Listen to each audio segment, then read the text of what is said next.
سبحانك لا علم لنا إلا ما علمتنا إنك أنت العليم الحكيم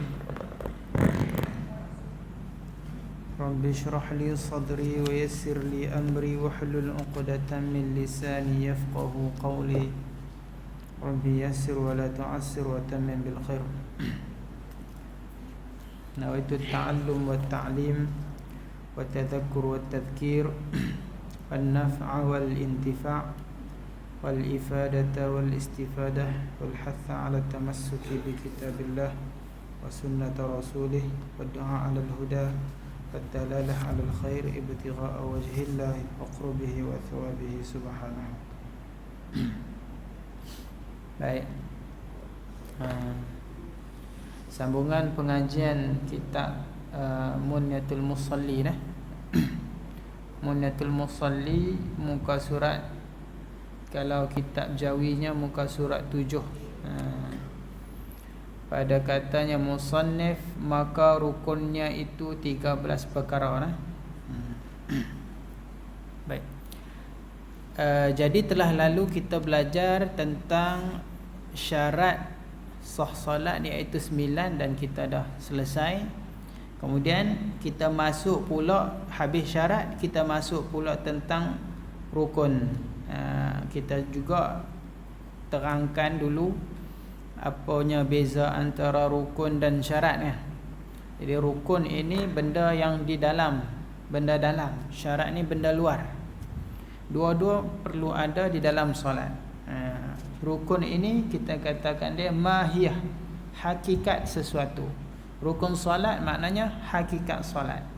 Kalau tak ada satu rukun, tidak nama solat itu rukun.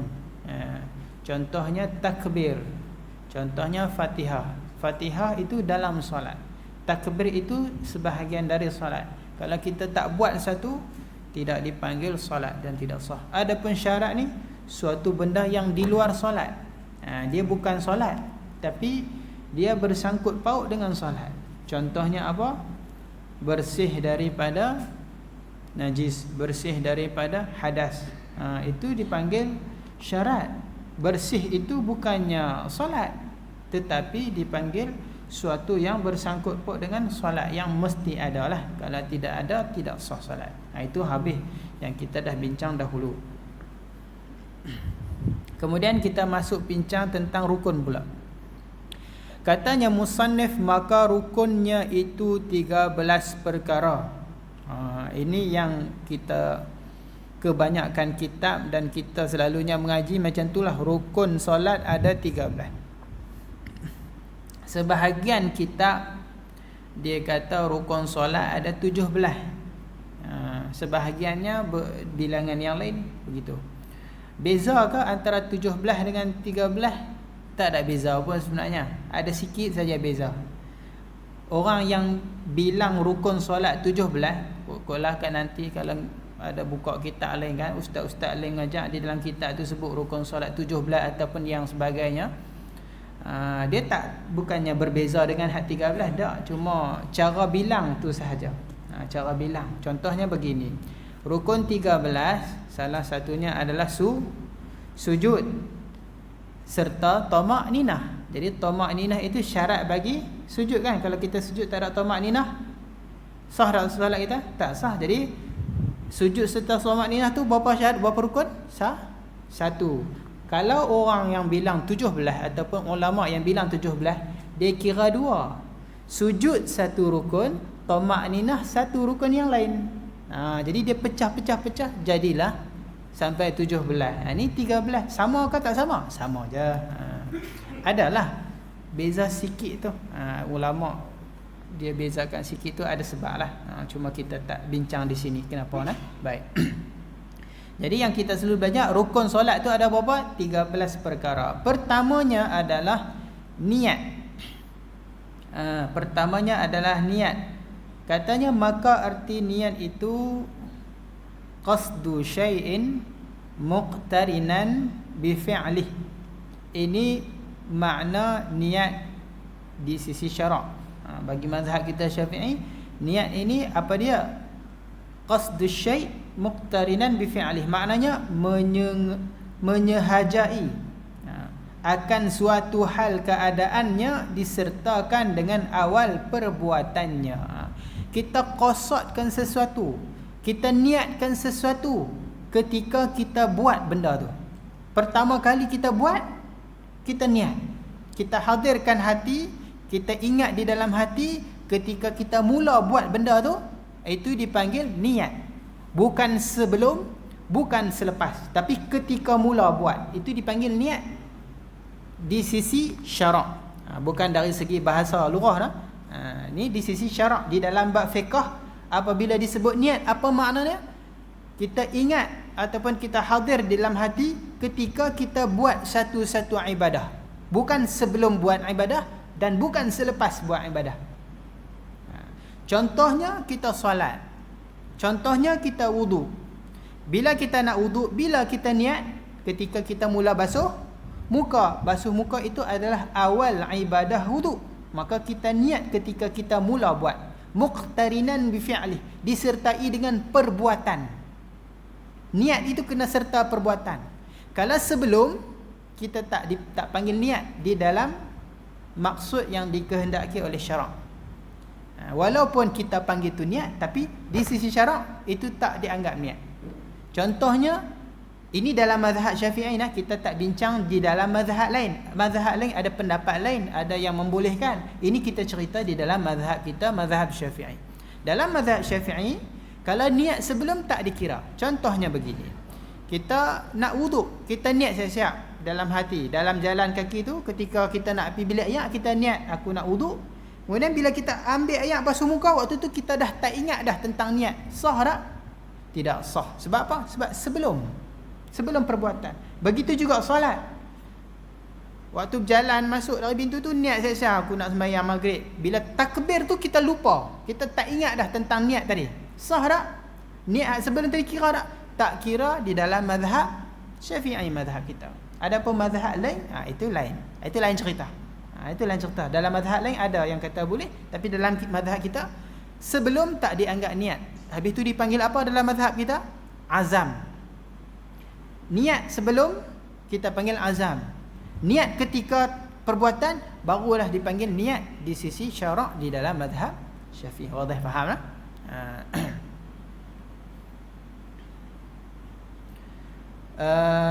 Maka tempat niat tu di mana? Pada hati. Pada hati. Niat di hati, bukan di mulut. Kita main-main nak sembahyang, kita kata usolli fardul maghrib. Itu niat ke? Itu bukan niat. Niat ni di dalam hati. Hak ambil kira hak mana? Hak dalam hati. Hak di mulut kira tak? Hak di mulut tak kira. Hak tu dipanggil talaffuz. Kita melafazkan apa yang kita niat. Apa hukumnya? Hukumnya sunat di dalam mazhab Syafi'i. Di dalam mazhab Syafi'i sunat. Kita nak main-main maghrib, sebelum kita takbir, kita kata usolli fardal maghrib. Itu hukumnya sunat. Kenapa? Kerana membantu kepada niat. Bila kita kata usolli fardal maghrib tu, secara automatik ada di dalam hati kita, dia membantu. Dan juga daripada mana hadis ada suruh Nabi suruh buat ke niat ketika kita nak solat? Ada hadis kan? Tak ada hadis. Tetapi dalam mazhab Syafi'i dia qiyas. Qiyas di dalam bab haji. Di dalam bab haji ni ittifaq ulama, ijma' ulama bahawa sunat kita melafazkan ketika kita nak buat haji tu kan. Sunat kita lafaz di mulut, lepas tu baru kita niat dalam hati. Itu dalam bab haji sunat, ada hadisnya. Dan ulama semua sependapat kata sunat. Jadi mazhab Syafi'i ni qiyas pada bab sunat. Jadi kadang-kadang orang tanya usolli main mana usolli ni? Tak ada hadis Nabi. Ya memang tak ada. Habis tu ambil kat mana? Dalil dia adalah qiyas. Dalil tuan-tuan bukannya mesti hadis nah. Dalil mana dalil? Nak hadis. Tak semestinya dalil tu hadis. Fahamkan apa makna dalil. Dalam mazhab kita ada beberapa tempat ambilan kita dalam satu-satu hukum. Yang pertamanya Al-Quran, yang keduanya sunnah, kemudian ijma' dan qiyas. Yang tu yang disepakati ulama. Kemudian ada lagi lah yang lain-lainnya lagi. Ataupun yang 4 ni sepakat belaka. Jadi kadang-kadang satu hukum itu ada di dalam Al-Quran. Kalau kita cari, kita jumpa. Kadang-kadang satu hukum tu kita cari ada di dalam hadis. Kadang-kadang tak ada dalam Al-Quran, tak ada dalam hadis. Jangan duk cari, tak ada. Ada hadis tak? Memang tak ada. Tapi ulama buat daripada mana? Daripada qiyas. Kadang-kadang dengan sebab ijma'. Ijma' ulama sepakat. Jadi tak semestinya apabila ada satu hukum kita mesti tanya ada hadis tak? Tak semestinya begitu lah. Kalau tak ada hadis pun ulama ni ada cara dalam mengeluarkan hukum. Itu kena belajar di dalam kitab usul fiqh lah. Jadi dalam bab ni sebab kadang-kadang orang tanya kenapa nak lafazkan? Lafaz ni membantu, lafaz ni membantu dan ada dalil kita. Dalilnya dengan qiyas. Bila kita lafaz automatik ada. Automatik adalah niatlah hati. Allahu Akbar tu automatik ada bila kita lafaz di mulut. Kemudian maka jika adalah sembahyang itu fardu yang lain daripada Jumaat dan qasar, kalau apakah kita jawi qasar tu bukan qasad, bukan dengan dal tetapi dengan huruf ra, qasar, kecuali pada bab sembahyang Jumaat dan bab qasar, sembahyang qasar, jamak qasar tu orang musafir. Kecuali dua benda ni, fardu yang lain macam mana caranya? Dia kata hendaklah ia mengqasadkan dengan hatinya hendak mengerjakan sembahyang. Pertamanya mesti ada qasad. Kita kata qasad ni apa? Sengaja hati nak solat. Mana yang mana situ? Kita kata usolli. Usolli itu dipanggil qasad kalau di dalam hati lah. Usolli itu adalah qasad. Apa makna usolli? Aku solat ataupun sahaja aku sembahyang. Itu kita terjemah full penuh. Sahaja tu terjemah daripada mana? Sahaja tu ulama terjemah daripada qasad. Qasad itu diterjemah dengan sengaja, sahaja. Usolli tu aku solat. Jadi bila kita takbir tu kita ingat aku solat. Tak ada masalah dah. Tak, kalau hak jenis orang jenis payah, dia nak kena baca jugalah hati, nak kena sebut jugalah hati, nak lintas satu-satu, panjang sangat sahaja aku solat. Sebenarnya tak panjang. Yang paling ringkas kalau orang hak jenis payah lah, sahaja aku, ataupun kita kata aku solat fardu maghrib, selesai. Itu niat.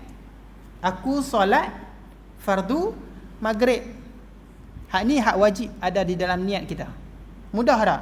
Mudah. Kadang-kadang orang hak jenis nak baca sahaja aku sembahyang fardu maghrib 3 rakaat mengikut imam menghadap kiblat, ikhlas kerana Allah, tak nak orang tak satu-satu. Panjang Allah, panjang berapa harakat tu. Nak perhabis tu kan. Kadang-kadang hak macam tu. Jadi hak wajibnya yang mana? Sikit saja. Sahaja aku solat ataupun aku solat fardu maghrib, sudah. Untuk sembahyang fardu. Sebab yang dia nak pertama adalah qasad, iaitu aku solat ataupun sahaja aku solat. Yang kedua, dia ta'arrudkan fardunya. Kita kena sebut fardu. Kena ingat kata itu fardu. Kalau sembahyang fardu. 5 waktu tu kena ada fardu. Dan dita'ayyunkan waktunya ataupun dita'yin. Kalau ada ya' satu kita baca ta'ayyun. Kalau dia tulis ya' 2 kita baca ta'yin. Dan dita'ayyunkan waktunya. Kita ta'yin, kita tentu waktu. Waktu apa? Maghrib, subuh, isyak, zuhur. 3 saja. Jadi 3 ini wajib. Aku solat fardu subuh, aku solat fardu isyak, aku solat fardu maghrib. Ringkas. Allah, aku solat fardu maghrib. Pendek saja. Itu kalau orang yang susah lah kan. Susah nak buh full. Makmum macam mana? Nak kena niat tak makmum? Makmum sunat kita niat di dalam takbir, tetapi kalau kita susah boleh diniat di mana-mana tempat walaupun setelah takbir. Allahu Akbar, aku solat fardu maghrib, lepas tu aku makmum. Ingatlah hati, lepas takbir pun boleh. Makmum tidak disyaratkan niat di dalam takbir untuk solat fardu biasa. Adapun solat Jumaat kena. Imam dan makmum kena niat ketika takbir, wajib ketika solat Jumaat. Adapun solat fardu yang lain itu tak wajib di dalam takbir. Niat di luar takbir pun tak apa. Maksud luar takbir ni selepas takbir pun tidak ada masalah. Tidak ada masalah. Cuma yang bagus, yang eloknya niat di dalam takbir. Sebab tu dia kata tadi yang lain daripada Jumaat dan qasar. Sebab di dalam bab Jumaat kena tambah lagi satu, bukan 3. Kalau solat biasa 3 saja. Aku solat fardu maghrib 3, tapi kalau Jumaat kena tambah lagi satu, makmum atau imam di dalam takbir. Solat biasa boleh setelah takbir boleh. Solat Jumaat mesti di dalam takbir. Allah saja aku solat fardu Jumaat, makmum itu sekurang-kurang, ataupun imam itu sekurang-kurang. Qasar, kalau qasar pun sama, kena niatkan qasar di dalam takbir.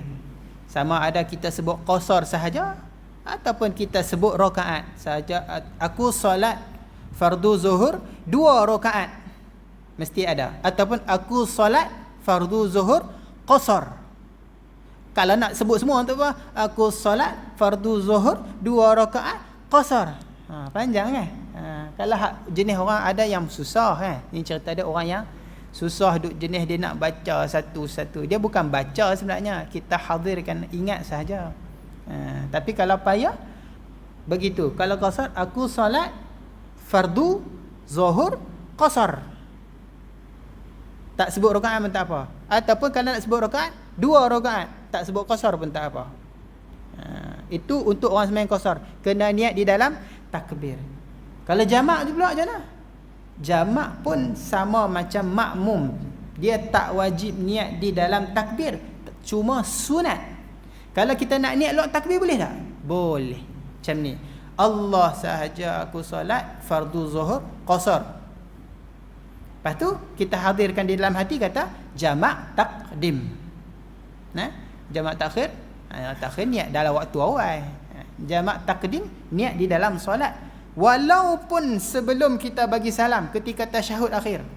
Mula kita tak berasa nak buat jamak, kita nak buat qasar je ataupun nak buat solat biasa. Bila sampai tasyahud akhir, berasa nak buat jamak, boleh tak niat jamak ketika tu? Boleh. Jamak tak wajib niat di dalam takbir. Sunat niat dan takbir. Hak bagus hak mana? Niat dalam takbir. Kalau nak niat luar takbir boleh tak? Boleh. Tengok balik di dalam syarat-syarat sembahyang solat jamaah. Sebab tu di sini dia kecualikan 2. Cuba tengok ibarah dalam kitab Musalli. Dia kata kecuali sembahyang Jumaat dan kecuali sembahyang qasar. 2 jenis ni ada tambahan. Apa? Kalau qasar kena sebut qasar, kalau Jumaat kena sebut makmum atau imam. Adapun jamak tak termasuk sini, maknanya di dalam takbir tu tak wajib sebut jamak. Makmum pun tak wajib sebut makmum di sini. Kecuali dalam bab Jumaat. Wadahlah, faham lah? Faham? Boleh ya? Bis. Itu solat fardu. Maka yang 3 ini dinamakan qasad dan ta'arrud dan ta'ayyun, ataupun dalam kitab lain tulis ta'ayyin. Qasad aku solat, ta'arrud kita niatkan fardu, ta'ayyun kita pilih waktu. Solat maghrib, solat isyak dan sebagainya. Dinamakan niat. Namanya niat. 3 ni namanya niat. Maka hendaklah ia hadirkan yang 3 ini pada takbiratul ihram. Kena niat dalam takbiratul ihram. Ada orang payah was-was sebab apa? Sebab dia nak orang sembahyang maghrib dia jadi sembahyang jenazah 4 kali takbir. Tak masuk. Sebab apa? Sebab dia nak proses nak awak masuk semua benda dalam tu. Jadi susahlah. Kalau dia berasa susah buat masuk yang wajib. Dah dia jenis nak baca al hati kan, macam mana? Nak kena sebut aku solat fardu. Ambil yang wajib sajalah. Orang yang maghrib lah, orang yang banyak takbir. Itu masalah. Dia kena cuba berlatih sebelum solat tu, duduk kat rumah berlatih macam mana nak niat. Dia selalunya waktu awal Kalau sekali tak apalah, sekali dua. Ni sampai 2, 3, 4 kali, 6 kali orang nak habis Fatihah tak boleh lagi. Yang syoknya bila nak rokok dia boleh masuk. Kan? Nampak di situ permainan dia. Pasal apa hak mula dia Allah, Allah, Allah. Orang mayang jenazah pun 4 takbir je. Ni sampai berapa kali takbir.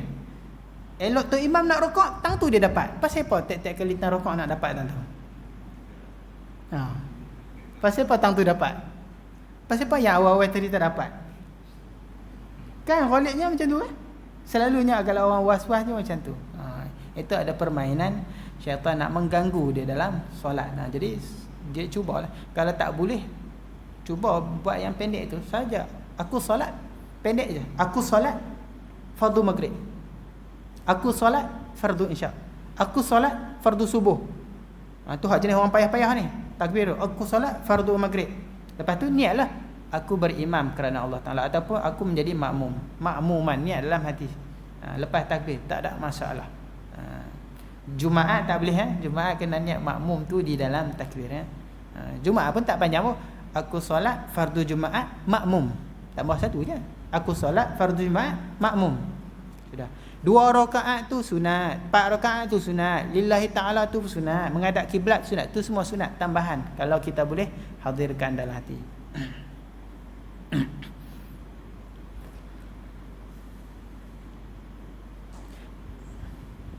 Maka jika ada sembahyang itu Jumaat ditambahi imam jika imam atau makmum, kerana sembahyang Jumaat itu disyaratkan jamaah, disyaratkan berjamaah daripada awal sembahyangnya. Jadi sembahyang Jumaat kena ada. Sebab apa? Sebab Jumaat ni syarat dia berjamaah dari awal. Sembahyang Jumaat orang tak buat seorang-seorang. Seorang-seorang duduk kat rumah buat Jumaat. Walaupun ikut pendapat pun dia mesti berjemaah. Ikut pendapat aqwal yang lain pun dia kena ada jemaah juga. Dia tak boleh seorang-seorang. Kalau dia takbir Allahu Akbar azzakum mayang fardu Jumaat, tak niat makmum atau imam, maknanya dia sembahyang seorang diri. Kemudian baru dia niat imam atau makmum, maknanya dia berjemaah di tengah solat. Jumaat ni berjemaah dari awal solat.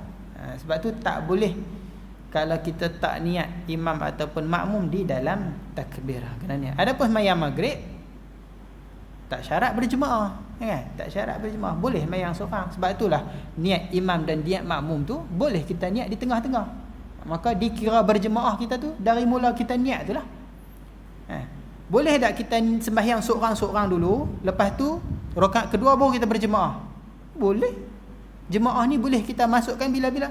Contohlah tu imam, ni contoh ya, saya duk buat lah. Contoh ya, nak cerita sah tak sah. Kita sembahyang seorang-seorang, Allahu Akbar sahaja aku sembahyang fardu maghrib. Tak ikut imam, boleh tak? Boleh. Sembahyang seorang-seorang. Saat rakaat kedua baru kita niat aku mengikut imam. Ketika kita ikut imam niat tu, barulah kita ikut. Tak ada masalah. Ini dari segi sembahyang fardu biasa. Dari segi kita nak letak niat, tak ada masalah. Adapun Jumaat tak boleh. Jumaat kena niat di dalam takbir. Dan jika sembahyang qasar bagi orang yang musafir, maka ditambahi qasar pula. Kalau qasar kena tambahlah, kerana disyaratkan niat qasarnya itu di dalam takbiratul ihram. Begitu juga sembahyang qasar kita kena tambah qasran. Aku sembahyang fardu zuhur qasar. Aku sembahyang fardu zuhur 2 rakaat. Kena tambah 2 rakaat atau qasar tu kena tambah. Tambah kat mana? Di dalam takbir. Wadah yang faham.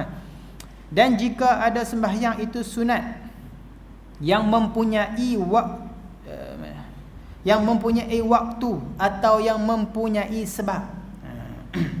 Jadi sembahyang sunat ni ada yang ada sembahyang yang ada waktu. Sembahyang sunat apa ada waktu? Duha kan. Sembahyang duha ada waktu. Sembahyang witir ada waktu. Bila waktu witir? Pas sembahyang isyak.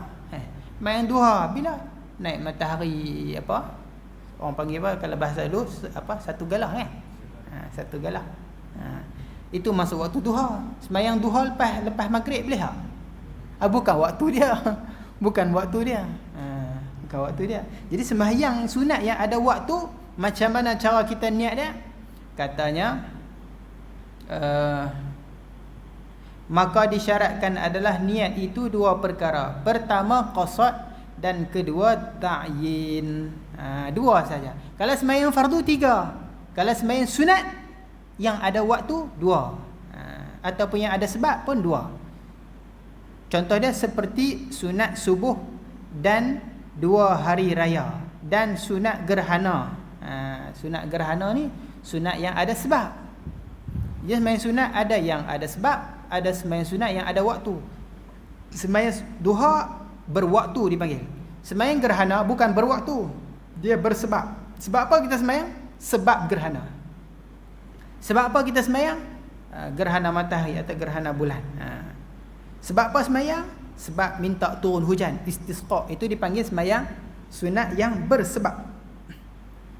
Kalau sembahyang sunat yang bersebab dan berwaktu, cara niat dia 2. Ta'arud dan ta'yin 2. Aku solat apa? Sunat duha.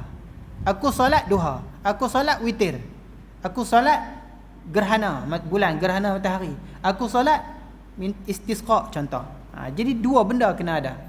Hak tadi 3. Solat fardu subuh. Ini 2 saja. Solat dan ta'yin. Aku solat aku solat gerhana contoh, sunat gerhana. Aku solat witir. Aku solat duha. Aku solat istisqa. Bahasa Melayu kita tambah sahaja aku solat duha. Boleh.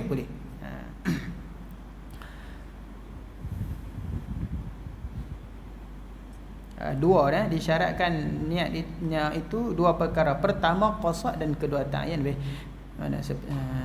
Seperti dihadirkan, kalau kita jawi ada huruf dal tu jatuh. Hadirkan, ada di dal. Dihadirkan aku sembahyang gerhana. Hadirkan apa? Hadir dalam hatilah. Apa? Hak mana? Hadirkan aku sembahyang gerhana matahari. Ni tu. Aku sembahyang, aku solat. Itu dipanggil ta'arud. Gerhana matahari atau gerhana bulan itu dipanggil ta'ayyun ataupun ta'yin. Atau aku sembahyang hari raya adha atau fitrah. Ni kita nak sembahyang raya ni. Nak niat ni belajar siap niat. Aku sembahyang sunat Aidil Adha ataupun aku sembahyang Aidil Adha. Boleh. Atau aku sembahyang sunat hari raya. Boleh. Sunat hari raya tu bahasa Melayu. Aidil Adha bahasa Arab. Boleh mana-manalah. Hari raya Adha. Di sini dia kata hari raya Adha atau hari raya fitrah. Boleh. Adha tu daripada kalimah apa? Bahasa Arab dia mai daripada kalimah duha. Sembahyang duha. Sembahyang duha. Sebab apa nama sembahyang duha? Sembahyang sunat adha. Sebab waktu dia waktu sembahyang duha. Kan kita sembahyang waktu tu kan. Nak sembahyang dia naik terbit matahari ya. Baik.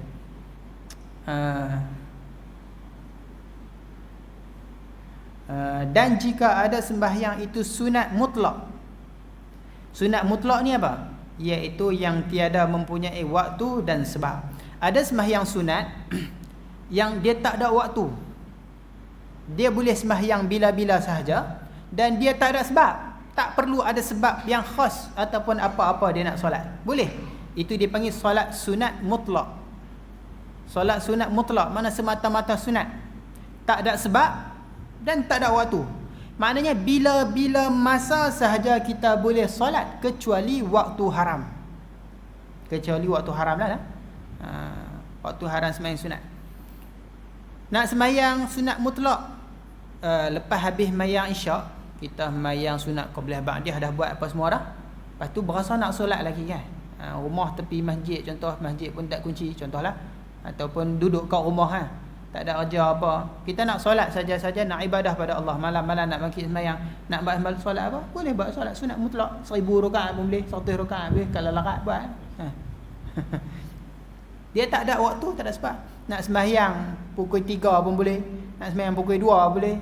Nak sembahyang pukul 8, pukul 9 boleh. Dah solat duha dah habis dah. Dah buat 8 rakaat dah. Orang buat 2 rakaat, kita buat sampai full. Solat witir pun buat sampai 11 dah. Orang buat 3, kita rajin 11 rakaat. Habis. Semua solat sunat ada waktu kita dah buat. Tapi kita rajin nak sembahyang ni, kita datang semangat nak beribadah. Nak buat solat sunat apa lagi? Buat solat sunat mutlak. Solat mutlak ni bila-bila saja kita nak buat. Jangan buat waktu haram lah. Waktu haram apa? Setelah kita solat asar. Itu di antara waktu haram lah. Habis mayang asar tu tak sunat dah solat. Tak ada solat. Kita tak solat. Lepas mayang subuh, lepas mayang subuh tak ada. Sunat ni sebelum sembahyang subuh adalah. Selepas subuh tak ada dah. Sampai matahari waktu apa? Isyraq kan. Itu syuruk, waktu sembahyang sunat duha naik seratu galah. Tu barulah mula sembahyang sunat. Yang sunat. Habis solat duha nak sembahyang solat mutlak. Macam mana nak niat solat mutlak ni? Solat mutlak ada satu sahaja, iaitu apa? Maka memadalah niat satu perkara jua, iaitu qasad, hendak mengerjakan sembahyang. Qasad nak sembahyang. Macam mana? Allahu Akbar sahaja aku solat, ataupun aku bersolat, ataupun aku bersembahyang. Niat yang tu saja. Ingat kata aku sembahyang. Sudah. Jadi ada 3. Pertama, solat fardu. Niat apa? Qasad ta'arud ta'yin. Sahaja aku solat. Fardu maghrib, itu darjat yang pertama. Solat yang darjat kedua perlu 2. Ta'arud qasad dan ta'yin. Sembahyang apa? Sembahyang sunat yang ada waktu dan sebab. Contoh, aku solat duha 2. Dan darjat yang ketiga paling last, solat sunat mutlak yang tak ada sebab dan tak ada waktu. Macam mana niat dia? Satu saja, qasad saja. Aku solat, ataupun sahaja aku solat, ataupun aku bersembahyang, sahaja aku sembahyang. Cukup. Mudah. Bukan susah pun niat. Bukan susah pun. Habis kan? Wadih, faham kan? Jadi ada 3 tingkatan cara niat. Ada yang qasad, ta'arud, ta'yin 3. Ada yang qasad dan ta'yin saja, dan ada yang qasad sahaja. Baik. Dan sunat melafazkan niat dengan lidahnya dahulu daripada takbir. Sunat kita sebut sebelum takbir, kita usalli fardal maghribi. Itu kenapa? Kerana membantu kepada niat kita, yang kita dah sebut tadi lah. Membantu kepada niat. Maka hukumnya di dalam mazhab kita Syafi'i sunat. Adapun sebahagian mazhab tidak sunat. Sebahagian mazhab dia kata itu takkid. Mazhab Hanabilah, mazhab Hanbali dia kata itu takkid. Mazhab Syafi'i hukumnya sunat. Dalilnya mana? Kita sebut tadi, dalilnya adalah qiyas kepada masalah niat di dalam bab haji. Bab haji sunat, ijma' ulama, sepakat ulama kata sunat melafazkan di mulut untuk orang yang nak niat haji. Begitu juga di dalam bab solat, diqiyaskan. Mazhab kita ni mengqiyaskan di dalam bab tu. Sebab apa? Ini pun rukun Islam, ini pun rukun Islam, dua-dua rukun Islam. Mazhab kita mengqiyaskan sunat melafaz dalam bab haji kepada sunat melafaz di dalam solat. Jadi jangan cari hadis, tak ada. Hadis untuk usolli dalam solat tak ada. Wadih, faham tak? Dan menyebut bilang-bilang rakaatnya, ini pun sunat juga. Dan ini ataf lah, sambung daripada hak atas tu. Sunat lafaz niat dengan lidah. Sunat juga apa? Menyebut bilang-bilang rakaatnya. 2 rakaat, 3 rakaat, 4 rakaat, itu sunat. Makna sunat apa? Kalau buat pun tak apa, tak buat pun tak apa, sembahyang tetap sah. Maghrib tak sebut 3 rakaat, boleh tak? Boleh. Isyak tak sebut 4 rakaat, boleh tak? Boleh. Sahaja aku sembahyang fardu isyak sahaja, boleh, tak ada masalah. Menyebutkan adaan atau qadaan. Sebut ada ataupun qada pun sunat. Tunai kan? Adaan atau qadaan. Dari segi lughah, makna ada dan qada tu sama ada dah. Saja aku sembahyang fardu maghrib, tunai. Tunai itu adaan lah atau qadaan. Sunat. Kalau tak sebut boleh tak? Boleh, tak ada masalah. Sembahyang qada, kalau kita tak sebut qada boleh tak? Boleh juga. Sembahyang maghrib waktu isyak, jadi apa? Jadi qada, takkan jadi sembahyang maghrib pula kan? Qada ini makna sembahyang di luar waktu. Sembahyang di luar waktu ataupun sembahyang yang telah kita selesaikan fardu dia, jadi qada lah. Walaupun kita tak niat qada lah. Qada itu hanya sunat saja. Kalau tak sebut pun jadi qada juga. Sembahyang subuh pukul 8. Sembahyang subuh pukul 8 takkan jadi tunai kan? Tentulah jadi qada walaupun kita tak niat qada. Mana ada sembahyang subuh pukul 8? Kecuali dia negara hal lain nak subuh dia pukul 8. Tapi kita niat semualah. Bolehlah hak tunai kita kata tunai, hak qada kita kata qada. Ini cerita dia kalau lah orang ada hak bermasalah ni, dia payah nak sebut semua. Jadi sebut yang ingat yang wajib sajalah dalam hati. dan mengidafatkan bagi Allah. Idafatkan bagi Allah. Idafatkan bagi Allah tu maknanya dia sebut lillahi ta'ala, kerana Allah Ta'ala. Itu pun sunat. Allahu Akbar sahaja aku sembahyang fardu maghrib 3 rakaat mengikut imam menghadap kiblat kerana Allah Ta'ala. Itu sunat belaka. Kita selalu menghadap kiblat tu kita tak sebut lah. Itu semua sunat. Nak sebut pun tak apa, tak sebut pun tak apa. Contoh dia apa? Seperti katanya, seperti contoh. Bukannya mesti lagu ni tak, tapi seperti. Katanya usalli fardal zuhri 4 rakaatin adaan lillahi ta'ala. Yang mana yang wajib? 3 saja kan? Usalli wajib tak? Usalli wajib. Fardal wajib tak? Wajib. Az-zuhri wajib tak? Wajib. 4 rakaatin wajib tak? Tak wajib. Lil adaan wajib tak? Tak wajib. Lillahi ta'ala wajib tak? Tak wajib. Itu hanya sunat sahaja untuk kita niat di dalam hati. Kalau hak mulut tak apa, sebut je semua, tak ada masalah. Usolli fardhu zuhri 4 rakaatin adaan lillahi. Allah, aku solat fardu zuhur. Itu sahaja yang wajib. 4 rakaat sunat, tunai sunat, lillahi ta'ala pun sunat, hadirkan dalam hati. Baik. Atau 3 rakaatin pada maghrib, atau rakaataini pada subuh. Itu contoh. Faham wadih 6 minit lagi. Ada soalan untuk niat? Tak ada soalan. Tak ada soalan, kita baca sikit secara ringkas. Keduanya takbiratul ihram. Rukun yang kedua takbiratul ihram. Saya tak baca, saya cerita terus sebab waktu nak habis, kita nak habis waktu saja, supaya boleh berhenti tepat waktu dia. Takbir. Syarat takbir macam mana? Syarat takbir mesti dengar di telinga kita lah. Kalau kita takbir tak dengar, tak boleh. Allah bagi dengar kat telinga, pelan sangat, tak dengar, tak boleh. Syarat takbir, walaupun kita sembahyang seorang, sekira-kira kita dengar. Kalau kita tak peka, kalau kita peka jerit pun tak dengar kan, tu dah. Jadi syarat dia mesti kita dengar. Dan syarat kedua, mestilah bahasa Arab bagi yang reti, bagi yang mampu. Allahu Akbar, bahasa Melayu apa? Allah Maha Besar. Kalau orang tu tak reti, tak boleh nak sebut, dia baru masuk Islam lah contohnya. Dia baru masuk Islam tadi, kita pun ajak dia, jom ikut solat. Sekali mula-mula takbir, sebut Allah Akbar, dia tak reti, tak boleh nak sebut dari awal sampai nak habis waktu dah. Lah macam ni lah, pakai bahasa yang hang reti. Bahasa apa? Bahasa Melayu. Allah Maha Besar. Tukarkan kepada bahasa Melayu. Kalau dia orang putih, Allah Almighty Allah. Kalau saya Cina,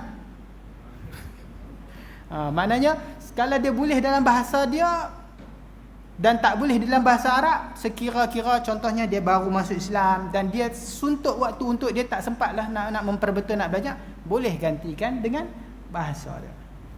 Dan syarat dia mesti menggunakan lafaz jalalah, kena guna lafaz Allah. Allah ada banyak nama tak? Banyak nama. Nak guna nama lain boleh tak? Ar-Rahmanu Akbar, boleh tak? Tak boleh. Dia kena kalimah Allah dan kalimah Akbar. Adapun menambah sifat yang lain, itu ada perbincangan yang lain. Tambah satu sifat tak apa, 2 sifat tak apa, banyak tak boleh. Afdalnya 2 tu sajalah. Allahu Akbar. Kalau nak tambah Allahur Rahmanu Akbar, boleh tak? 1 sifat, 2 tak apa. Banyak tak boleh. Banyak tak boleh nak. Alif tak boleh dipanjangkan. Tu Allahu Akbar, tak boleh panjang, sebab dia ada makna yang tak sama. Apabila hamzah bertemu hamzah, tu belajar tajwid tu, banyak tajwid kan. Jadi hukum apa dah? Dipanjangkan. Allah, dia macam Allah, macam kalimah Adam tu kan, asal dia Adam. Bila hamzah bertemu hamzah, ditukarkan satu menjadi alif, jadi mat, jadi Adam. Iman, asal dia apa? Iman. Mengaji mat apa tu? Kalau Allah, itu asal dia Allah. Maknanya apa? Adakah Allah itu istifham? Kita ragu-ragu, kita tanya, adakah Allah itu maha besar? Itu tak boleh lah. Tak boleh panjang ka'ah. Dekat lam tu boleh lah. Allahu Akbar. Berapa panjang boleh? 7 alif ataupun 14 harakat. Macam takbir biasa tu, takbir rukuk, sujud apa semua, intiqalat tu, panjang dia sampai 7 alif, iaitu 14 harakat. Kita mengaji tajwid ada 14 harakat? Tak ada kan? Mana ada? Paling panjang apa? 6 lah. Mai mana 14 ni bahasa Arab. Al-Quran bahasa Arab. Pasal apa? Ni takbir sampai 14 harakat. Sampai alif, sampai 7 alif. Tak pernah tanya. Dia ulama mengharuskan memanjangkan alif pada Allahu Akbar sepanjang-panjang bacaan qiraat yang ada. Qiraat apa yang paling panjang yang ada, walaupun qiraat hak pelik-pelik, bukan hak 7 mutawatir, bukan 10 yang masyhur. Ada yang paling panjang sekali, bukan hak 7 mutawatir tu, tak ada lah. Dan 10 masyhur tu pun tak ada. Ada qiraat yang lain yang paling panjang sekali boleh sampai 7 alif. Sebab itulah di dalam bab takbir boleh sampai 7 alif, iaitu 14 harakat. Ada qiraat yang orang tak belajar. Fuqaha ada kaji situlah. Boleh. Lebih daripada tu tak boleh. Lebih daripada 14 tak boleh. Apa lagi yang tak boleh di dalam takbir? Kita panjangkan huruf ba. Allahu Akbar. Tak boleh nak, makna dia lain, makna dia berubah. Akbar makna maha besar, akbar jamak daripada tung drum, gendang-gendang. Jadi makna merosakkan makna. Jadi tak boleh. Allahu alam bunyi. A'udzubillahi minasyaitonirrajim. Bismillahirrahmanirrahim. Alhamdulillahirabbil alamin wassalatu wassalamu ala Rasulillah wa ala alihi wasahbihi wa man wala. Allahumma 'allimna ma jahilna wanfa'na bima 'allamtana waj'alna minal mukhlisin waj'alna minal mukhlisin waj'alna minal mukhlisin. Sallallahu ala sayidina Muhammadin wa ala alihi wasahbihi ajma'in. Alhamdulillah.